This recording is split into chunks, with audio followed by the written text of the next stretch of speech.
இஸ்ரேலுக்கு எதிராக கடுமையான பொருளாதார தடைகளை விதிக்க தயாராகி கொண்டிருக்கும் ஐரோப்பிய யூனியன் நாடுகள் இது ஒரு சாத்தியமான ஒன்றா? இஸ்ரேலுக்கு என்ன விதமான பாதிப்புகளை இது ஏற்படுத்தப் போகின்றது?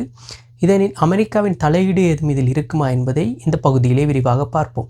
அது மட்டுமில்லாமல் அமெரிக்க ஜனாதிபதி ஒருவர் இரண்டாவது முறையாக பிரித்தானியாவின் அரச குடும்பத்தின் அழைப்பின் பேரில் பிரித்தானியாவுக்கு சென்றிருக்கிறார். இது வரலாற்றில் ஒரு மிக முக்கியமான ஒரு சம்பவம்.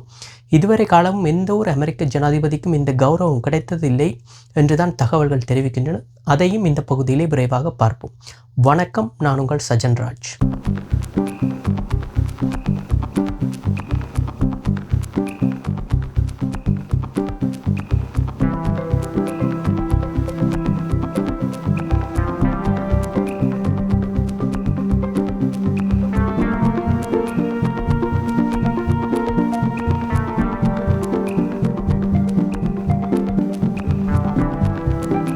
முதலாவதாக இன்று ஐரோப்பிய யூனியனானது மிகவும் அதிர்ச்சியான ஒரு தகவலை இன்று வெளியிட்டிருக்கிறது. அதாவது இஸ்ரேலுக்கு எதிராக தாங்கள் கடுமையான பொருளாதார தடைகளை விதிக்கப் போவதாகவும் அது மிகவும் கடுமையானதாக ஒன்றாக இருக்கும் என்றும் இதுவரை காலம் நிகழ்த்தப்பட்ட பேச்சுக்களுக்கு இடமில்லாமல் இந்த தடையானது நிச்சயம் வரும் என்றும் ஐரோப்பிய யூனியனின் தலைவர் அறிவித்திருக்கின்றார். குறிப்பாக இந்த ஐரோப்பிய யூனியனுக்கும் இஸ்ரேலுக்கும் இடையிலான பொருளாதார ஒப்பந்தமானது மிகவும் வலுப்பெற்ற ஒன்றாகவும் மிகவும் இரு நாடுகளுக்கும் இடையில், அதாவது இரு கூட்டமைப்புகளுக்கு இடையிலும் மிகவும் அனுகூலம் மிக்க ஒன்றாகவும் காணப்பட்டது. குறிப்பாக சொல்லப்போனால் இஸ்ரேலின் முதலாவது, அதாவது நம்பர் 1 ட்ரேடிங் பார்ட்னர் தான் இந்த ஐரோப்பிய யூனியன் நாடுகள். கிட்டத்தட்ட கடந்த 2024ஆம் ஆண்டு 42 பில்லியன் யூரோ பெறுமதியான பொருட்களை ஏற்றுமதி செய்திருக்கிறது இஸ்ரேலுக்கு ஐரோப்பிய யூனியன் நாடுகள் ஒட்டுமொத்தமாக. அதாவது 27 நாடுகள் சேர்ந்த ஒரு கூட்டமைப்பு தான் இந்த ஐரோப்பிய யூனியன் கூட்டமைப்பு. இதிலே இந்த 27 நாடுகளும் சேர்ந்து ஏற்றுமதி செய்த அளவு 32% இஸ்ரேலின் தேவைகளை நிவர்த்தி செய்யும் அளவுக்கு காணப்படுகின்றது. இதிலே குறிப்பாக விவசாய உற்பத்தி பொருட்கள் மற்றும் தொழில்நுட்ப ரீதியான சில அனுகூல உதவிகள் மற்றும் ரிசர்ச் சம்பந்தப்பட்ட விடயங்களும் இந்த வர்த்தக ஒப்பந்தத்தில் காணப்பட்டு அவை ஏற்றுமதியும் செய்யப்படுகின்றது. இப்படியான நிலையில் இந்த ஒரு தடை, அதாவது பொருளாதார தடையானது இஸ்ரேலுக்கு கடுமையான ஒரு பாதிப்பை ஏற்படுத்துவதுடன் ஐரோப்பிய நாடுகளுக்கும் இது பாதிப்பை ஏற்படுத்த போகிறது. ஏனென்றால் இஸ்ரேலுக்கு தான் பெருமளவான பொருட்களை ஏற்றுமதி செய்கின்றன, ஏற்கனவே குறிப்பிட்டதை போன்று. இந்த விடயத்தில் இது அவ்வளவு சாத்தியமானதோ மிகவும் இலகுவான ஒரு ப்ரொசஸ் அல்ல. இது இஸ்ரேல் மீதான ஒரு தடை ஐரோப்பிய யூனியன் நாடுகள் விதிப்பது. ஏனென்றால் இந்த தடை விதிக்கப்பட வேண்டுமானால் ஐரோப்பிய யூனியனில் இருக்கின்ற 27 நாடுகளின் அப்ரூவலும் அவசியம். குறிப்பாக 27 நாடுகளும் இதற்கு ஒத்துழைக்க வேண்டும். ஏதாவது ஒரு நாடு ஒத்துழைப்பை தவறினால் இந்த சாங்ஷன்ஸ், அதாவது இந்த தடையை நிறைவேற்றுவதில் கடும் சிக்கல் ஒன்று ஏற்பட போகிறது. குறிப்பாக சொல்லப்போனால் இதிலே ஸ்பெயின், பெல்ஜியம் போன்ற நாடுகள் கடுமையாக இருக்கின்றன இஸ்ரேல் மீது இந்த தடையை விதிக்க வேண்டும் என்று. ஆனால் ஹங்கேரி போன்ற சில வலதுசாரி சித்தாந்தங்களை கொண்ட நாடுகள் இஸ்ரேல் மீதான இந்த தடையை கடுமையாக எதிர்க்கக்கூடும். அவை வாக்களிப்பிலும் எதிர்ப்பை செலுத்துவதற்கான வாய்ப்புகள் தான் அதிகம் உள்ளன. ஸோ இப்படியான நிலையில் இந்த தடை, ஐரோப்பிய யூனியன் தடையானது அவ்வளவு இலகுவில் இஸ்ரேல் மீது செலுத்தப்படுமா என்பதுதான் இப்போ இங்கே இருக்கும் மிகப்பெரிய கேள்வி. அதை தவிர ஏற்கனவே அமெரிக்காவின் பூரண ஆதரவு இஸ்ரேலுக்கு இருக்கின்றது. ஸோ ஐரோப்பிய யூனியன் ஏதாவது இஸ்ரேல் மீது தடை விதித்தால் அது அமெரிக்க ஐரோப்பிய யூனியனுக்கு இடையிலான வர்த்தக தொடர்பில் ஒரு தாக்கத்தை ஏற்படுத்துவதற்கான வாய்ப்புகள் உள்ளன. ஏற்கனவே தெரியும், இந்த டொனால்ட் ட்ரம்ப் பதவிக்கு வந்த பின்னர் இந்த அனைத்து நாடுகளுக்கும் இடையிலான ஒரு ரெசிப்ரோக்கல் டரிஃப் என்ற பெயரில் கடுமையான வரி விதிப்புகளை டொனால்ட் ட்ரம்ப் விதித்திருந்தார். ஸோ இதிலே பாதிக்கப்பட்டது ஐரோப்பிய யூனியன் ஒன்றுதான். ஸோ உடனடியாக ஐரோப்பிய யூனியன் நாடுகள் டொனால்ட் ட்ரம்புடன் பேச்சுவார்த்தை நடத்தி அந்த வரியை எவ்வளவு குறைக்க முடியுமோ அவ்வளவுக்கு குறைத்து கொள்ளும் அளவிற்கு தான் பேச்சுவார்த்தைகள் நடைபெற்றன. ஸோ இப்பொழுது இஸ்ரேலுக்கு எதிராக இந்த நாடுகள் ஒரு வரி விதிப்பையோ ஒரு தடையை விதிக்க வலிக்கிட்டால் அது டொனால்ட் ட்ரம்ப் அல்லது அமெரிக்க அட்மினிஸ்ட்ரேஷனை ஒரு கோபத்திற்குள்ளாக்கும் அல்லது ஒரு விரக்தியை உள்ளாக்கும் செயற்பாடாகத்தான் இருக்கும்.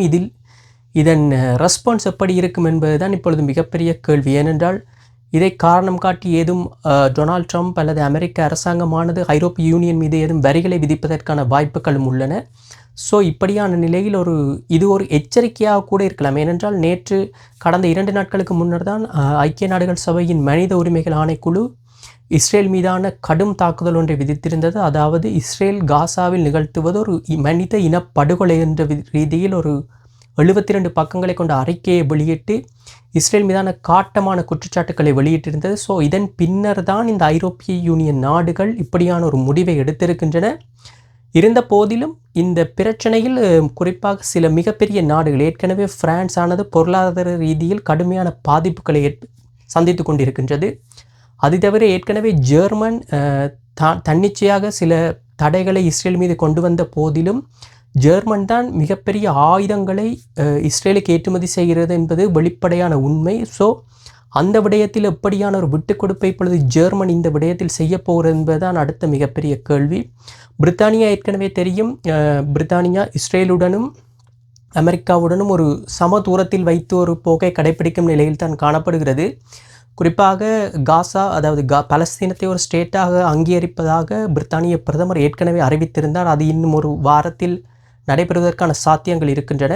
ஸோ இப்படியான நிலையில்தான் இந்த ஐரோப்பிய யூனியனின் இந்த தடைக்குரிய அறிவிப்பானது வந்திருக்கிறது. இதற்கு இஸ்ரேல் அரசாங்கம் உடனடியாக தனது பதிலை தெரிவிக்கின்றது. இது என்ன சொல்வது, ஒரு பொலிட்டிக்கலி அரசியல் ரீதியாக அணுகப்பட்ட ஒரு எடுக்கப்பட்ட முடிவு என்றும், இது இஸ்ரேலை பாதிப்பதை விட தீவிரவாதிகளின் கையைத்தான் அதிகம் ஓங்க செய்யும் என்று இஸ்ரேல் வெளிப்படையாக தெரிவித்திருக்கின்றது. ஸோ பார்ப்போம், இது அமெரிக்காவின் தலையீடு மிகப்பெரிய அளவில் இந்த விடயத்தில் காணப்படும் என்று நினைக்கின்றேன்.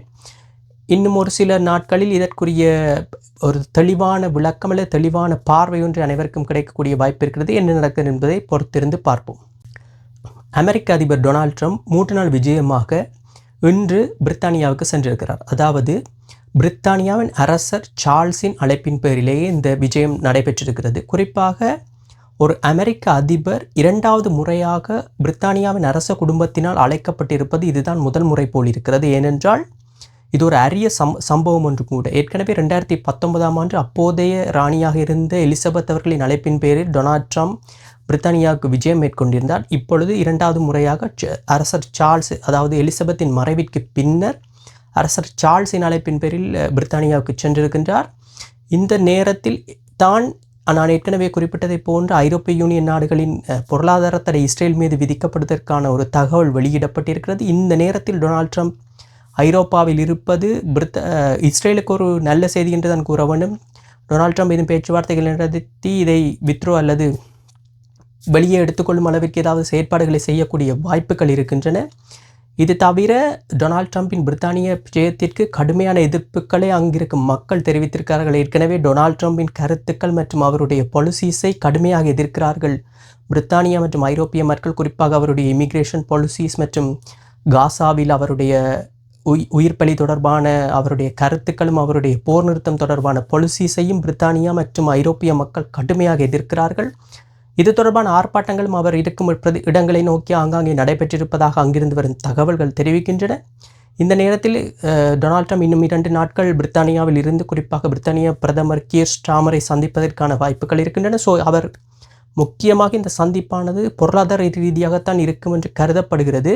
இது ஒரு அரிய ஒரு அழைப்பு தான், என்றபடி நடந்ததில்லை கடந்த காலங்களில். ஸோ இது டொனால்ட் ட்ரம்பின் அந்த வரி விதிப்பின் பின்னர் பிரித்தானியாவின் பொருளாதாரத்தில் ஏதும் தாக்கத்தை ஏற்படுத்துமோ அல்லது மேலும் வரிகளை குறைக்க முடியுமோ என்ற ரீதியிலான ஒரு பேச்சுவார்த்தை நடத்துவதற்கான வாய்ப்புகள் அதிகம் இருக்கிறது. இந்த நேரத்தில் ஐரோப்பிய யூனியனின் தடையும் இஸ்ரேல் மீது வந்திருக்கிறது. இது இரண்டும் கோஇன்சிடென்ஸா அல்லது ஏற்கனவே தயார் செய்யப்பட்ட சம்பவங்கள் என்று தெரியவில்லை. இன்னும் ஓரிரு நாட்களில் இதற்குரிய தெளிவான பிக்சர் அனைவருக்கும் தெரிந்துவிடும்.